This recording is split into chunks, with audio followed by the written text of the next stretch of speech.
Olá, eu sou Leonardo Pimentel, editor executivo do MEI. No Conversas com o MEI dessa semana, nós vamos falar de um assunto que até pouco tempo era desconhecido e tomou conta do noticiário: a varíola dos macacos, ou, como prefere o Ministério da Saúde, a varíola símia. Já são mais de 30 mil casos no mundo, dos quais mais de 2 mil no Brasil, com mortes aqui, na Espanha e em vários outros países. O nosso convidado é o infectologista Antônio Bandeira. Ele é coordenador do Serviço de Infectologia do Hospital Aeroporto da região metropolitana de Salvador e, mais importante, é o porta-voz da Sociedade Brasileira de Infectologia, especificamente para falar sobre essa doença. Ele nos explica, por exemplo, que o macaco é um injustiçado. Mas por que essa é a varíola, que é conhecida desde 1958 e é epidêmica na África, se espalhou tão rapidamente fora do continente? Segundo ele, é a pergunta de $1 milhão sobre a qual os cientistas estão debruçados. A varíola dos macacos ela é menos letal que a sua terrível e felizmente erradicada prima humana, mas não quer dizer que ela deva ser tratada como algo corriqueiro. A solução, por incrível que pareça, vem de pesquisas militares, mas, como lembra o Dr. Bandeira, ela depende também da responsabilidade de cada um de nós. Vem com a gente conferir essa conversa.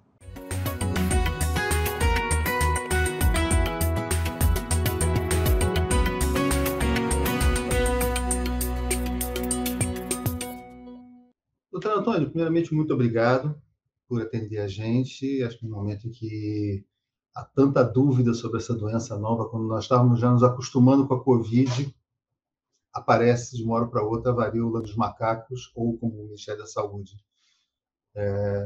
falou, a varíola símia.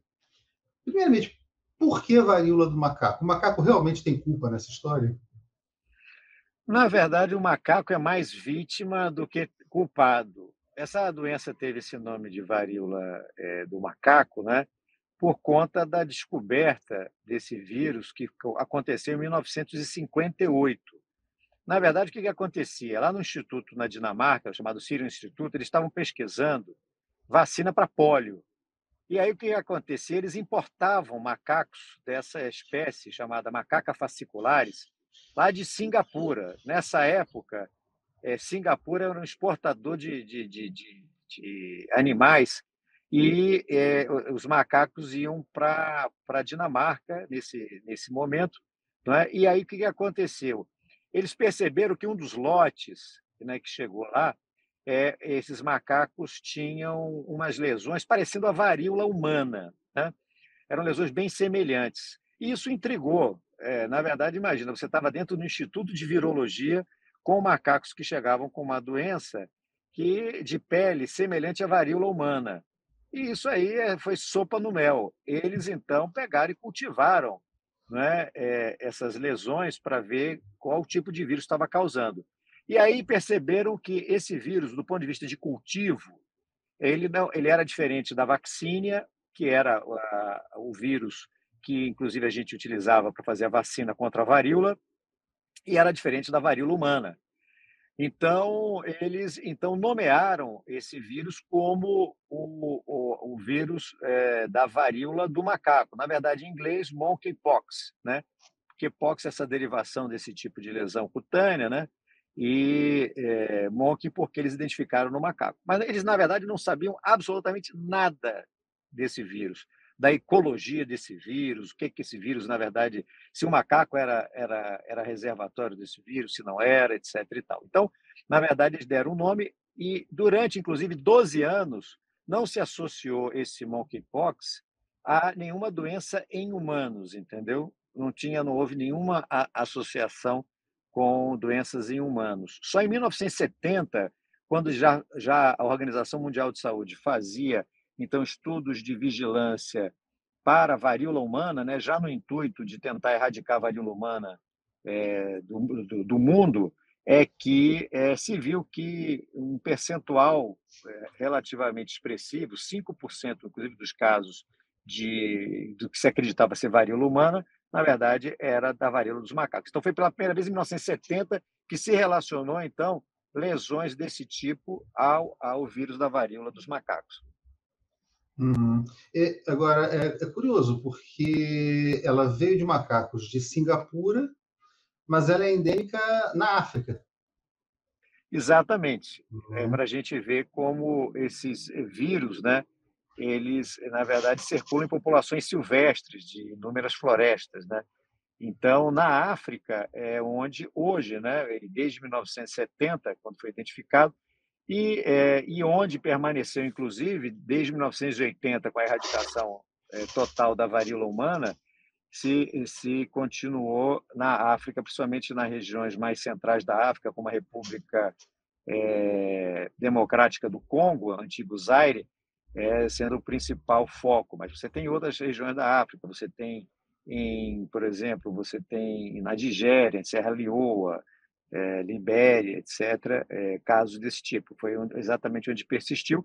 E aonde a gente tem hoje, os poucos estudos que a gente tem sobre varíola dos macacos, exatamente são esses estudos pós-erradicação da varíola humana realizados na África, principalmente o estudo no Congo entre 1981 e 1986, que é onde a gente tem alguma ideia exatamente sobre manifestações clínicas e mortalidade. Uhum. Agora, dadas as condições de pobreza, etc., e o contato com fauna dentro no interior da África, não, obviamente não nas grandes cidades, a África tem centros urbanos muito desenvolvidos, mas no interior, é, de certa forma, compreensível que surjam zoonoses desse tipo. Né? O que levou essa doença para a Europa, por exemplo? Já é possível Olha, traçar uma linha? olha, Léo, isso aí vamos chamar assim, se eu tivesse a resposta, é a resposta de US$ 1 milhão, né? Onde é que você está? Você teria que ter aí um pote de ouro aí para me dar se eu tivesse essa resposta. Essa resposta é US$ 1 milhão. Mas brincadeiras à parte, o que acontece é o seguinte: na verdade, nesse momento, ninguém sabe exatamente por que houve esse salto, né? Inclusive para depois da Europa você ter esse surto mundial que a gente está tendo aí. Mas se acredita, com certeza, eu acho que dois fatores foram fundamentais. Eu acho que nessa que a gente está podendo ver aí. Um deles é a, um deles é essa quantidade muito grande de, vamos chamar assim, de movimentação, né, humana que a gente tem hoje, cada vez maior, né? Então, entre os países, então, principalmente Nigéria e o Reino Unido, né? Então, tudo indica que provavelmente ali da Nigéria que saiu para poder ir para o Reino Unido. Então, essa movimentação muito grande de pessoas e depois tudo indica também que em algum momento o contato íntimo ou sexual acabou sendo talvez um facilitador para o início dessas transmissões, porque o que a gente vê é que começou a predominar muito de forma muito diferente nesse atual surto, a transmissão ser muito diferente do que a gente via na África, né? Na África, pelo menos os relatos aí, como eu falei, no Congo, etc. e tal, você não tem uma relação com a transmissão sexual de forma tão significativa como a gente tem nesse momento para o atual surto, né? A tendência vai ser isso, eu acredito, ser diluído, né? Então, você diluir um pouco essa transmissão, porque a tendência, como é uma transmissão também de contato, vai começar a passar para crianças, como já tem, aí o negócio vai andar. Mas eu acho que essas duas conjunções aí, a questão desse transporte internacional de pessoas e o tipo de comportamento e que levou, de alguma forma, a que a transmissão sexual ela conseguisse se estabelecer, seja através de contato íntimo, seja através de você, talvez, mais adiante, demonstrar que esse vírus realmente também ele é capaz de transmissão sexual, que acho que contribuíram para você dar essa ignição aí nesse atual surto mundial. E nesse caso, a transmissão via sexual é por meio de saliva, mucosas, é isso? Eu acho que através de sêmen mesmo, né? Uhum. Transmissão sexual mesmo, né? Pênis com sêmen.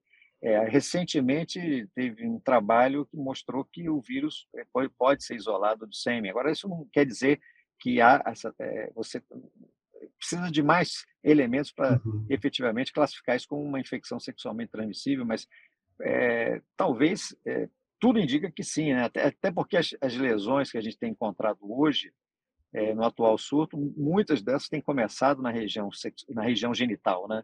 Região genital, Uhum. perianal, etc. Então tudo assim, esse atual surto, ele está vinculado muito, nesse primeiro momento, os fatores que mais têm contribuído para a transmissão, né, são esse contato íntimo e sexual e que a gente tem visto. Agora, é claro que não é uma doença que tinha esse caráter, né? Ela não tinha Uhum. é, essa predominância, né? Então, de alguma forma, as doenças vão se adaptando. Quer dizer, você falou de zoonose, à medida que as populações humanas se aproximam da natureza, elas começam a encontrar um nicho o homem começa a virar também vamos chamar assim, uma presa de vários vírus que são silvestres. É o caso, inclusive, da Covid, né, que veio, com certeza, Uhum. do morcego e dessa proximidade que vai tendo. Então, e de outros animais mamíferos que as pessoas começam a ter contato.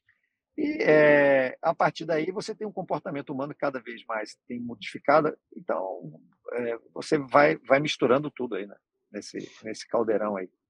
Agora, nesse caso, por exemplo, dessa possibilidade de transmissão sexual da varíola símia, nós temos dois lados assim, bastante complexos da questão. Primeiro, o governo português emitiu um alerta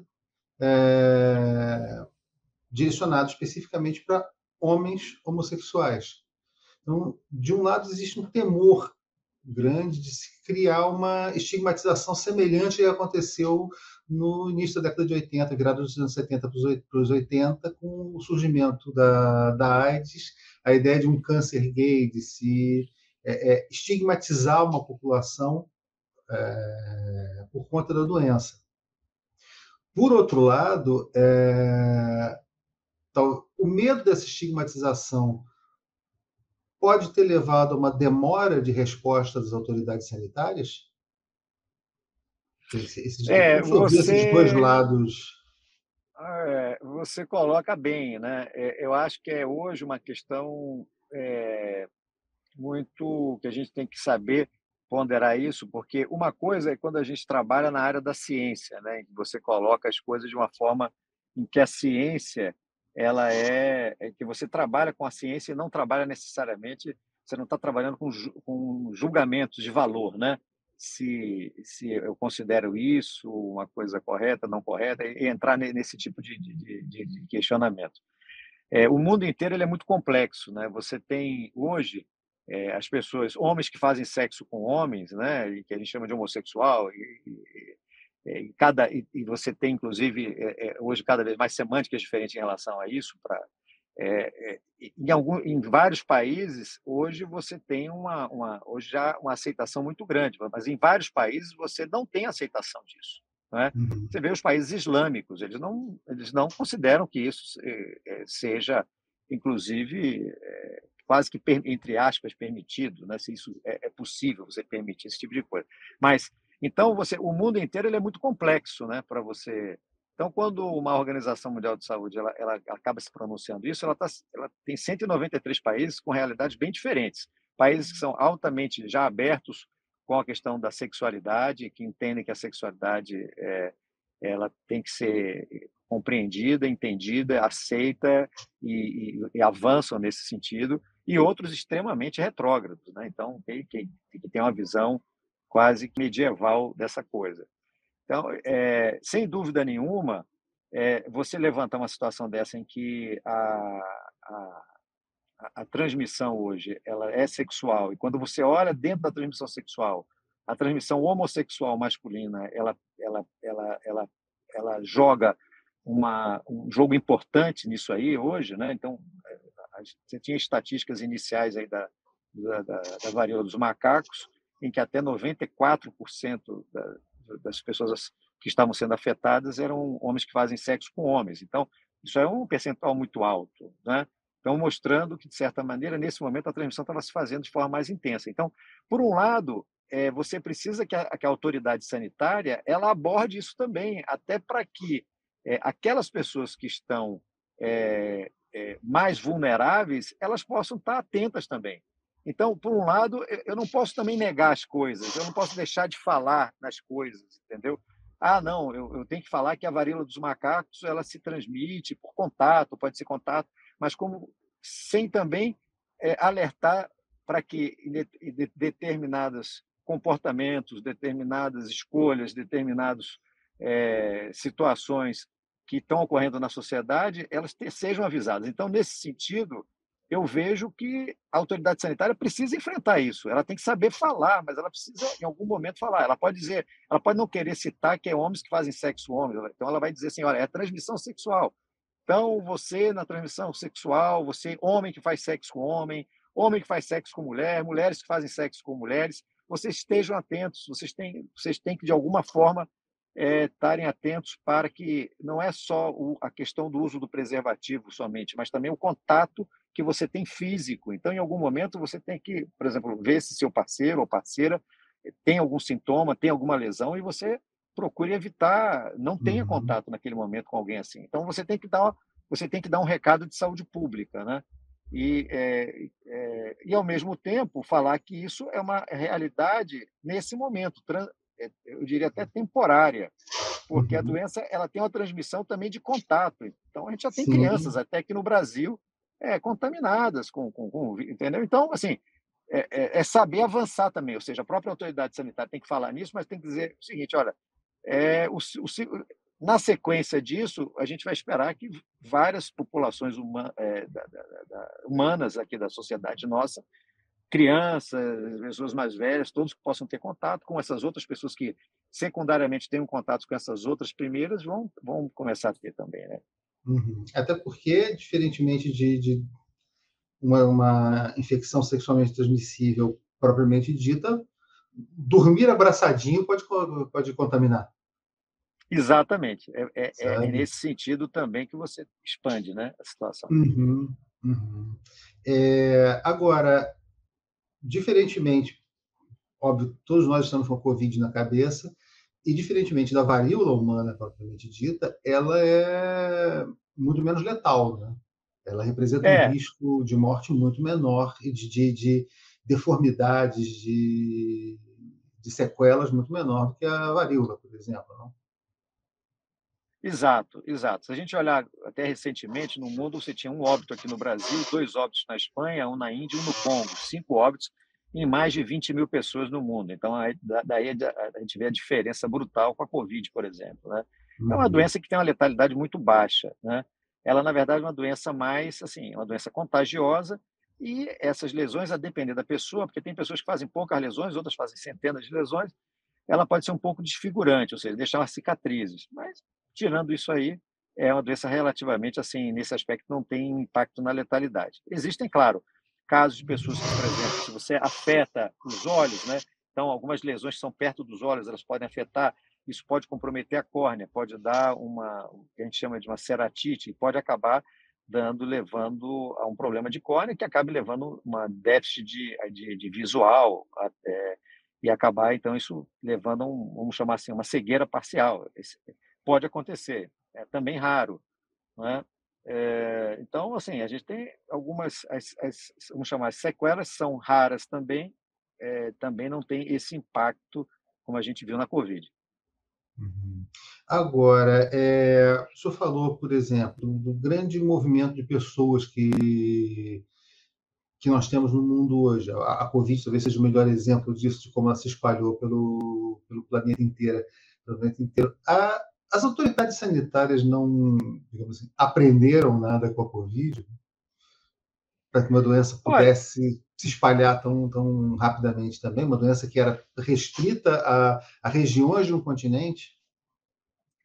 olha, é muito difícil você dar conta da expansão desses vírus, sejam eles vírus de transmissão respiratória, sejam vírus de transmissão por contato. Não é fácil, não é fácil. O vírus é muito mais rápido que a gente, entendeu?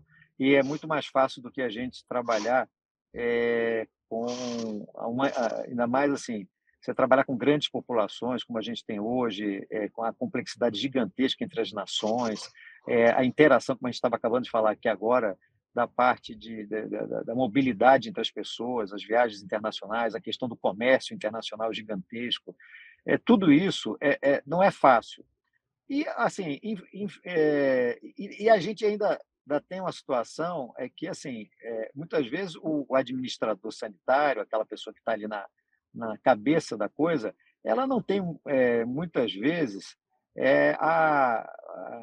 muitas vezes, essa compreensão de que, em determinado momento, ela precisa se cercar de inúmeras pessoas que podem contribuir com isso, entendeu?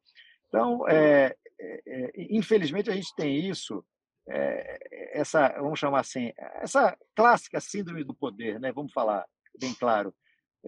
Você senta numa cadeira, você é um ministro da saúde de um país, você tem lá seus assessores, esses assessores se acham, entendeu? Eles sempre vão se achar os caras. E esse ministro, por mais ignorante que ele seja, ele vai se achar o cara. Entendeu? Isso não é só aqui no Brasil, em vários países. Você diminui mais em países mais industrializados, que a cobrança da sociedade é muito grande. Mas aqui, infelizmente, é,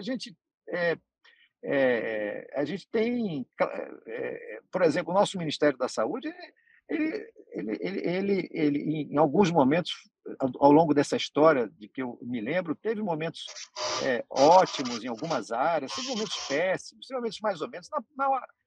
Noves fora, fica uns 5,5, 6, entendeu? Então, no dia a dia, a gente já tem, muitas vezes, dificuldade de fazer esse gestor compreender determinadas coisas. Quando acontece uma coisa dessa, gigante, que você precisa ter rapidez, você precisa ter lucidez, você precisa ter uma gama de conhecimentos muito grande, você precisa ter gente rápida, inteligente, gerando coisa, o cara, às vezes, ali, ele confia, ele acha que vai dar conta, porque a ignorância tem essa capacidade, muitas vezes, o indivíduo se sente autossuficiente, entendeu? Quanto mais imbecil, mais autossuficiente ele pensa que ele é.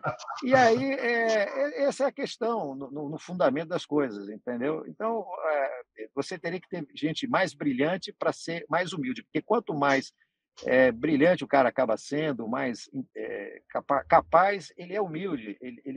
Por mais capaz, ele vê que ele não tem que dar conta, então ele vai se unir, ele vai se juntar de pessoas melhores. É um efeito positivo, né?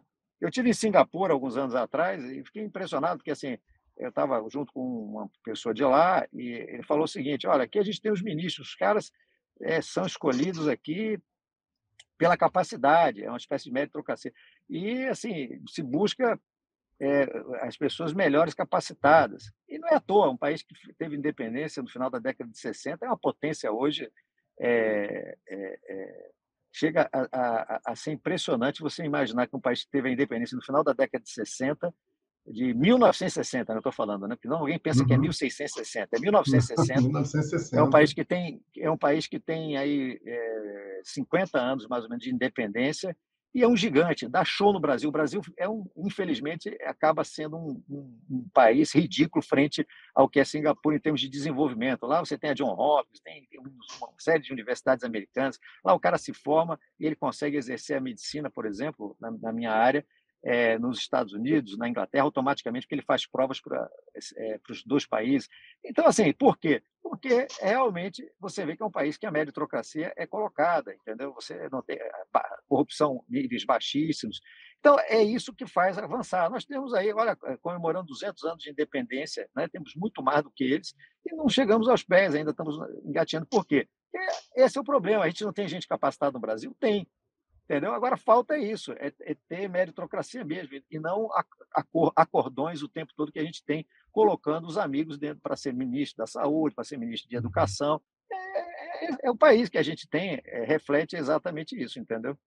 Exato. E num momento em que a gente se vê diante de situações que exigem não só o conhecimento, mas a coragem para tomada de posições. Né? Nós tivemos uma reação enorme a medidas de distanciamento social até óbvias. Eu fiz um texto aqui para o meio que falava sobre a reação à gripe espanhola no Brasil. E dizendo que a reação, inclusive, das pessoas leigas mesmo, era se trancar em casa.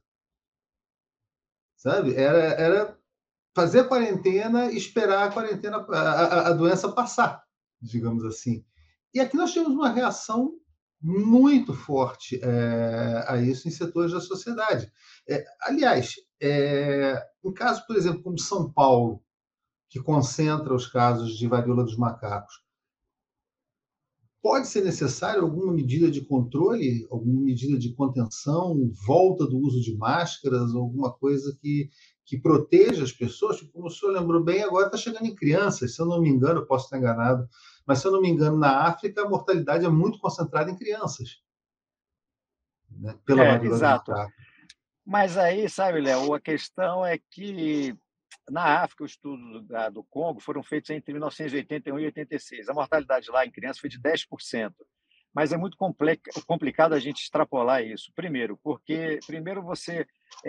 Primeiro, a gente tá falando de 40 anos atrás, né? Então, a realidade é bem diferente, até para eles mesmo na África hoje.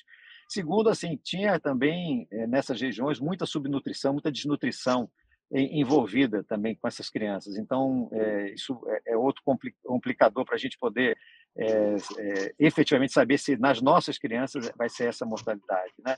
Uhum. Então, assim, é muito difícil a gente poder avaliar esses dados, transportando eles da África, essa estatística. O que a gente tem dessa estatística é relacionada lá naquele período que realmente era alta. E também relacionada a uma outra cepa do vírus, né, a gente chama de CLAD, que é o vírus da bacia do Congo, que é diferente desse surto agora, que esse surto é o CLAD do oeste da África, que é considerado menos patogênico, ou seja, ele tem menor Uhum. potencial de letalidade. Então assim, isso tudo faz com que realmente seja diferente, tá certo? Eu não acredito nesse momento assim. Covid foi uma coisa, e eu acho que o Brasil, frente a todos os outros países, ele até acabou saindo-se muito bem. Eu acho que assim a reação da gente enquanto país foi muito boa. Eu acho que assim a gente deu conta do recado, a gente usou máscaras, a gente fez distanciamento, entendeu? De alguma forma a gente conseguiu fazer isso. A gente não ficou paralisado nisso. A gente acabou tendo vacinas, apesar de um certo atraso, mas teve vacinas também já em janeiro, fevereiro de 2021. Então, nós conseguimos, enquanto país, dar um salto. Hoje nós estamos entre o top 5, aí, os maiores 5 países em termos de uso de vacinação no mundo, né? O Brasil é um exemplo disso. Então, assim, a gente conseguiu dar conta da Covid. Eu acho que tivemos vários percalços, mas demos conta de, pelo menos, fazer o que a gente precisava fazer. Em relação à varíola dos macacos, eu acho que assim a gente tem uma situação que ela é mais complexa em termos assim desse tipo de transmissão, porque a transmissão respiratória, a princípio, ela não é tão considerada assim tão mais forte, ela é mais secundária do que a transmissão por contato, né? Na varíola dos macacos, ela se assemelha muito à varíola humana, mas com menor intensidade em tudo, em transmissão, em letalidade, etc. E tal. Então, menos. Então, não sei, a questão de máscara, eu não sei se, para a varíola dos macacos, isso ajudaria nesse momento muito. Eu tenho sérias dúvidas. Se fosse uma doença de transmissão respiratória, eu não tenho dúvida que seria, voltar à máscara mesmo. Até porque seria a violência da expansão seria muito maior. No caso dela, eu acho que como a transmissão por contato, assim, maior é muito a questão assim de higienização de mãos, é manter afastamento de contato, seja como você falou, próximo, íntimo ou maior em relação a essas pessoas, que essas pessoas façam uma quarentena e principalmente, sabe, Léo, o que eu vejo assim, a gente tem que partir para a vacina de varíola. Infelizmente, vai voltar a vacinar para varíola, porque a Uhum. vacina para varíola tem uma eficácia elevada para a varíola, para a contenção da varíola dos macacos. Então, essa que tem que ser colocada. Essa vacina para a varíola, ela só hoje, no atual cenário, só está disponível para militares da região ali, como é. Os Estados Unidos têm essa vacina para os militares, porque ele vacinou esse pessoal quando foi para o Iraque, quando foi para o Afeganistão, porque o Bush investiu nisso, porque tinha receio de que os militares americanos fossem expostos ao vírus da varíola por guerra biológica. Você sabe que o vírus da varíola humana ele está Uhum. hoje na posse dos Estados Unidos e da Rússia. Eles cultivam esse vírus. A qualquer momento, esse vírus poderia voltar a circular no mundo. Eles têm esse vírus guardado em laboratório para fins militares. E os Estados Unidos mantinha um estoque de vacina para a varíola, assim como a Europa, a OTAN tem, assim como a Rússia tem. Então, eu acho que é pegar isso aí e a gente ter e começar a vacinar todas aquelas pessoas, se a gente pudesse ter hoje já disponível a vacina agora, nesse momento, né, hoje, era vacinar todos os contatos, os contactantes de pessoas que tiveram a varíola dos macacos e expandindo isso para aqueles, para todas as avaliações de grupos de pessoas que estão, nesse momento, se expondo com mais intensidade do ponto de vista sexual, que teriam, seria aberto para ser vacinado. Ou seja, acho que no primeiro momento você vacinaria procuraria os contactantes, né, de indivíduos. Por que contactante? Porque se você vacina logo em seguida a pessoa que teve contato com o indivíduo contaminado, você pode conseguir, e tem uma grande chance de conseguir, que essa pessoa não desenvolva a doença. É o que a gente chama de profilaxia secundária. Apesar de exposto, você consegue evitar a doença. E fazer a profilaxia primária, ou seja, dar a vacina antes da pessoa ter a doença para quem pudesse estar correndo risco de exposição. Então, a ideia acho que é essa. Uhum. E aí uma pergunta assim, longe de mim fazer uma pergunta com interesse próprio e tudo mais, mas pessoas que estão, como eu vou dizer, mais próximas da fila do check-out, tomaram vacina para varíola, como é o meu caso. Essas pessoas estão protegidas? Isso, a princípio, sim. Quem tomou a vacina para varíola humana, apesar de muitos anos, né, já tem aí praticamente 50, quase 50 anos, né, um pouco mais de 40 anos, 40 anos, né, um pouco mais, 42 anos, ela foi 42 anos. radicada em 80, Isso, 1980. exato. Eu não Então, sei quando essas terminou a pessoas, vacinação. como é um vírus de DNA, esses vírus, geralmente, para essas vacinas são altamente eficazes, entendeu? Então, eu acredito que sim. E Uhum. mesmo que a gente chama de escape, né? Mesmo que um indivíduo como você, que foi vacinado, acabasse se contaminando mesmo, a doença ela acaba sendo mais branda, ou seja, tem duas vantagens, ou seja, você tem uma grande chance de prevenção primária, ou seja, não ter a doença, e a outra é você, mesmo tendo a doença, ela acaba se manifestando de forma mais frustra, com menos sintomas, entendeu? E nós temos tecnologia hoje para produzir para voltar a produzir a vacina para varíola numa escala maior do que simplesmente para Forças Armadas de alguns países? Ela está disponível? Não tenho, não tenho dúvida que temos possibilidade tecnológica, sim. Tanto o Instituto, eu acredito, Butantan quanto a Fiocruz têm condição de fazer isso. Até porque, na verdade, a gente utiliza um outro vírus, né, que é o vírus da vacínia, que é a varíola do boi, né, a varíola da vaca, que é a mãe que é a mãe do que a gente chama de vacinação, da vacina. Vacina Uhum, vem de vaccínia. Então, na verdade, o conceito de vacina vem exatamente disso. Você toma um agente que lhe protege contra esse agente. No caso, inclusive, começou com um agente diferente do outro agente, ou seja, aquelas pessoas que se expunham ao vírus da varíola da vaca, aquelas pessoas que faziam a ordenha, elas tinham pequenas lesões nas mãos e eram protegidas contra a varíola humana. Então, aí está o princípio da vacina, por isso chama vacina. Então, uhum, você reativar isso aí é como reativar alguma coisa que a humanidade já aprendeu há muito tempo, entendeu? E que foi o princípio fundador exatamente de tudo isso que a gente chama de vacina aí hoje, até no nome. uhum, entendi. E uma coisa, até uma doença pode realmente ser considerada erradicada? Essa semana nós estamos começando uma campanha para vacinação de pólio, para recuperar a cobertura vacinal de quase 100% que nós tivemos, que caiu para 60%, menos de 70%. A OPA já fala de risco de nós voltarmos a ter pólio, casos de pólio no Brasil. E aí nós temos agora uma variante, uma parente da varíola humana, se espalhando pelo mundo. Nós podemos realmente ter a certeza de que uma doença está erradicada, de que nenhum, nenhum repique dela pode acontecer? Eu acho que depende de nós, né? Mais uma vez a gente volta àquela velha situação. em que nós somos responsáveis pelo mundo que nós vivemos, né? As nossas opções, as nossas condutas são responsáveis. Se a gente, por exemplo, sai produzindo quantidades absurdas de fumaça, a gente tem efeito estufa. Se a gente destrói as florestas, a gente perde mananciais de água e assim por diante. São nossas opções que a gente também define. É a mesma situação. Eu acho que assim, todas essas doenças, primeiro assim, elas têm muito a ver nesse momento, essas zoonoses todas que hoje estão se ambientando, então tem a ver com o comportamento humano. E a transmissão também tem a ver com isso, tá certo? A gente também, nós somos responsáveis também, em parte grande, para entender o que está acontecendo e para responder a isso.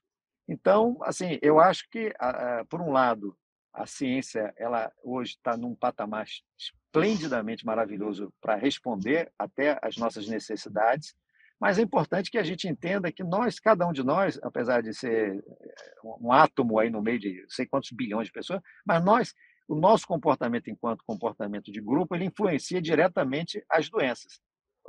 Tudo que a gente faz, né, tudo que a gente gera, tudo que a gente escolhe fazer, inclusive no nosso comportamento individual, é gerador de consequências, tá certo? Então, eu acho que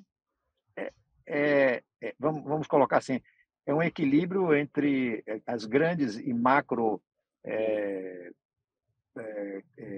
vamos chamar assim, escolhas que a gente tem, até uma micro escolha que cada um de nós temos, que compõe isso, né? No caso da Covid, por exemplo, só para exemplificar, então, no momento em que todo mundo passa a fazer um certo isolamento social, como foi logo no início, em que as pessoas passam a utilizar máscaras, você está gerando um comportamento para redução das taxas de transmissão. E a gente viu que antes mesmo da vacina, a gente conseguiu reduzir, de certa maneira, em vários momentos, a transmissão da Covid e teve toda essa participação que juntou distanciamento social, paralisação, muitas vezes, em inúmeras cidades, das atividades de transporte, de atividades produtivas, etc., juntamente com o comportamento humano, utilização de máscaras, restrição dentro de casa, etc. Então,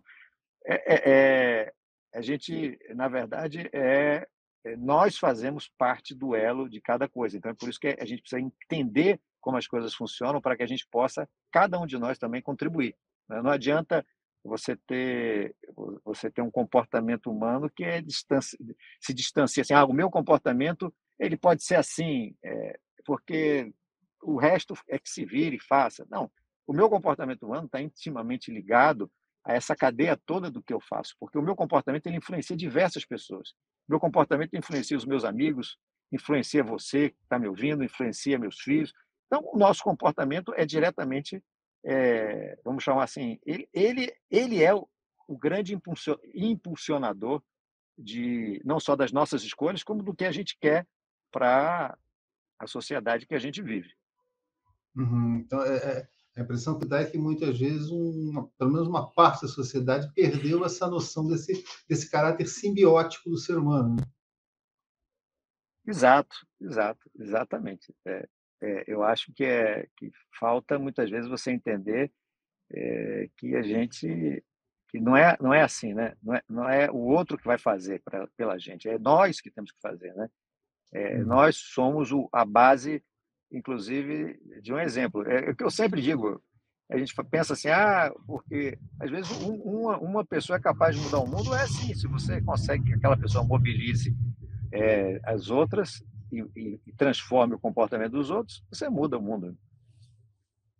Uhum. Ao mesmo tempo, tem uma frase que eu ouvi já desde o começo da pandemia que eu adorei, que é: todo filme catástrofe começa com um cientista sendo ignorado. Né? O cientista muitas vezes é o portador de má notícias, né? Ou de orientações que não são confortáveis. A Covid e agora a varíola dos macacos melhorou ou piorou essa percepção em relação à ciência, na sua opinião? Eu acho que ela só tem melhorado, porque no limite, o conhecimento ele é fundamental para que a vida humana ela continue, não é? Ela dá racionalidade, ela dá uma base racional para a vida, né? Então, independente de ataques ou de geração de crenças que são, na verdade, que não tem nada a ver de científico, essas coisas elas não conseguem prosperar porque elas não têm base racional, né? Assim, eu jogo uma maçã para cima, a maçã cai. Eu vou dizer assim, não, essa maçã está caindo porque tem um diabo que joga para baixo. Isso pode ser muitas pessoas acreditarem que tem um demônio que joga, que faz com que a maçã caia. Mas, no limite, não tem como a gente provar que demônio nesse momento está fazendo isso. É muito mais e se vê que na verdade existe uma lei, existe gravidade que faz com que não só a maçã, mas todo objeto, né, ele sofre a influência de uma coisa chamada de gravidade. Então essa teoria acaba sendo muito mais forte do que o demônio que está presente de forma etérea aqui, né, até aqui em volta de mim, de você, e que faz com que a maçã caia. Então, assim, eu acho que essa base racional ela acaba vingando. Agora, em relação à ciência, eu só faria uma questão assim clara. A ciência ela produz conhecimentos que estão o tempo todo em constante também transformação, mudança, reinterpretações. Agora, o uso que você faz disso também nem sempre o próprio cientista ele é capaz de contribuir da melhor forma. Então, por isso que a gente tem várias ciências, né? Então, você tem um cientista social, você tem outros, quer dizer, então você tem, por isso que é tão importante uma autoridade sanitária nos países para interpretar tudo isso em determinado momento, juntar essas coisas todas e poder transformar isso em algo que seja o melhor possível para aquela sociedade enfrentar as suas dificuldades, seus problemas naquele momento. Então, você tem um cientista num laboratório, outro em outro canto, estão produzindo, de certa maneira, algum conhecimento, mas tem alguém que vai ter que, de certa maneira, ser esse, vamos chamar assim, esse aglutinador, né? E que envolve, na verdade, mais do que, muitas vezes, uma composição, né, de conhecimentos, né? Que envolve sociologia, sei lá, envolve ciência política. É complexo, não é fácil. Então, eu acho que a gente viu, inclusive, na pandemia, os Estados Unidos, né? É um país que tem extremamente rico, produtor, inclusive, de praticamente das melhores vacinas que a gente tem hoje no mundo todo, e é um país até hoje está devendo, em termos de vacinação para a sua população, só 2/3 da população americana se vacinou contra a Covid. Então, nem sempre é interessante, né? Às vezes você tem uma ciência altamente desenvolvida num país, mas nem sempre aquilo consegue ser transportado para aquela população. Entendo. E, assim, finalizando, a expectativa que o senhor tem em relação a essa situação da varíola dos macacos, assim, no médio prazo? Eu acho que vai continuar se expandindo, vai continuar se expandindo e a gente vai precisar de vacina, a gente vai precisar de antiviral. Existe um antiviral chamado Tecovirimat, que também foi produzido a partir de um incentivo do governo americano na época da guerra ao terror contra o Iraque, contra o Afeganistão, também exatamente com esse medo. Foi produzido para fins militares, para varíola humana.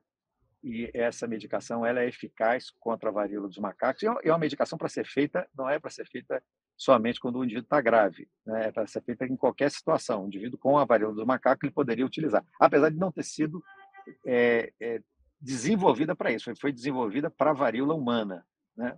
Mas tem ação, tem uma ação.